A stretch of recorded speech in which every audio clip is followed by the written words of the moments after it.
A radio show ironically named True News with Rick Wiles had on Erick Stakelbeck of the Christian Broadcasting Network, and they have figured out exactly what's going on in America today, and they also weigh in on some foreign policy issues. Let's listen.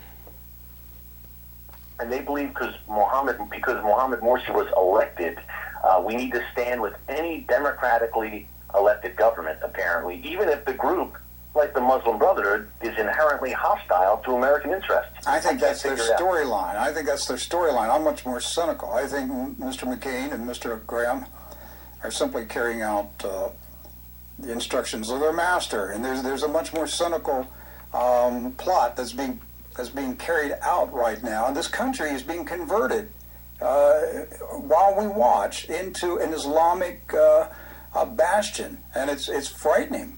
We see people in both political parties who are in the pockets of radical Muslims. He's talking about the United States. He's not talking about Egypt. He just said the United States is being converted to Islam. On what planet? Okay, less than 1% of people in the United States are Muslim. If I'm not mistaken, I think there's more of almost every other religion. It would be a more correct statement to say, oh, you know, those Buddhists, they're really on the verge of taking over in the United States government. He wasn't even saying on the verge. I mean, he said, you know, in the pockets of Democrats and Republicans, that Islam has influence over both political parties in the U.S. What?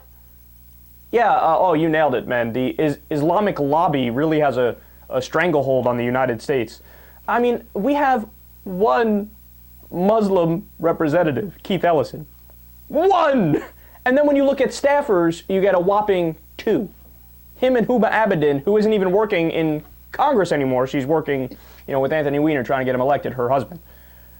It's so insane! It's so insane! I don't know where these guys come up with these things. Right?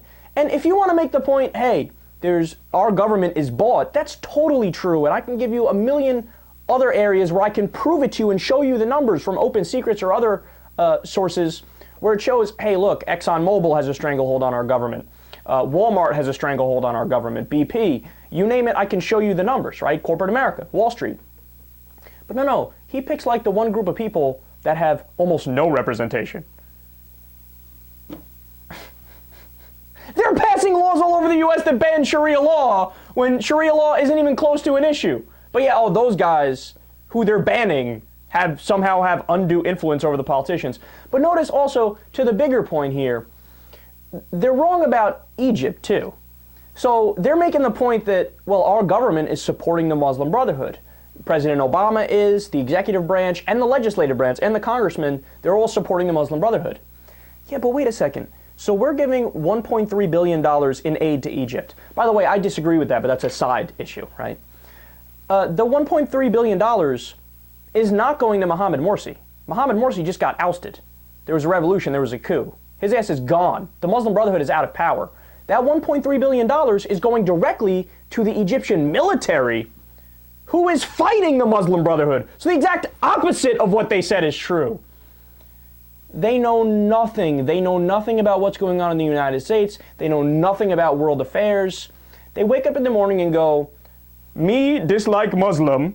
They probably don't even know the word dislike. That's too big of a word.